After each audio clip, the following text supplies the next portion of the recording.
Dans sa chambre à coucher, la petite Mé regarde un livre et le renard vient la rejoindre. « J'aimerais beaucoup être comme Mélanie un jour. » dit-elle. « Pourquoi ?» demande le renard. « Elle sait beaucoup de choses.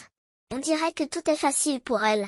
Moi, je dois étudier et je n'arrive pas à être intelligente comme Mélanie. » « Tu sais, Mélanie a travaillé très dur étant jeune, » mentionne le renard. « Il ne faut pas croire que ça a toujours été facile pour elle. »« Vraiment ? » ?»« Absolument, » confirme le renard. « Je vais te raconter un peu de son histoire, tu veux bien ?»« Oh oui !» s'exclame la fillette.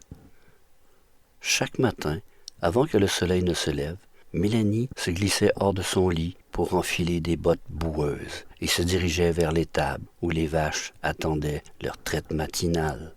Pourtant, au lieu de se reposer après cette tâche éreintante, Mélanie essayait, où elle le pouvait, avec ses coudes appuyés sur les livres ouverts. Elle étudiait l'agronomie à l'université, rêvant de moderniser la ferme familiale, d'introduire des pratiques plus durables et d'augmenter les rendements. Mais chaque page tournée était un pas de plus vers l'épuisement. Sa mère la regardait avec inquiétude. Elle avait grandi dans ces champs, avait vu les saisons se succéder, les récoltes abondantes et les sécheresses dévastatrices. Pour elle, l'éducation était un luxe que peu de femmes de la région pouvaient se permettre. Elle avait appris à lire et à écrire dans les marges des factures, de semences et des contrats de vente de bétail.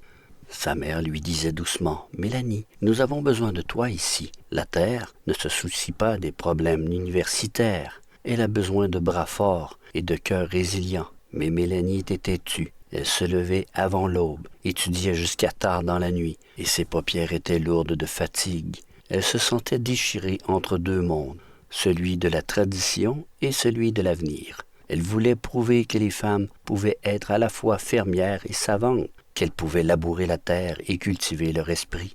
Les saisons passèrent et Mélanie jongla avec les semailles et les examens, les foins et les dissertations. Parfois, elle s'endormait sur son livre de botanique, rêvant de racines et de feuilles. D'autres fois, elle se levait avant l'aube pour nourrir les porcelets et rédiger des essais sur l'agroécologie.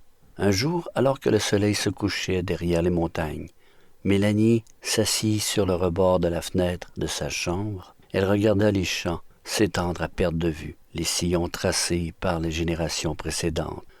Elle sentit le poids de l'héritage, la responsabilité de préserver ce mode de vie.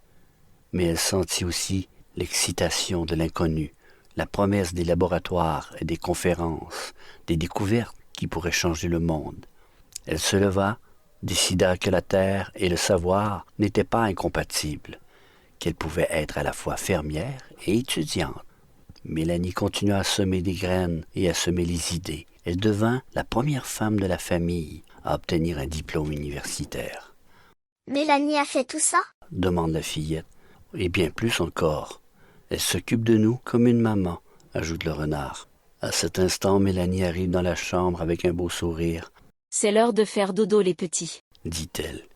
Mais se précipite dans les bras de Mélanie et lui fait un énorme câlin qui gonfle le cœur de la jeune femme de bonheur. À la prochaine.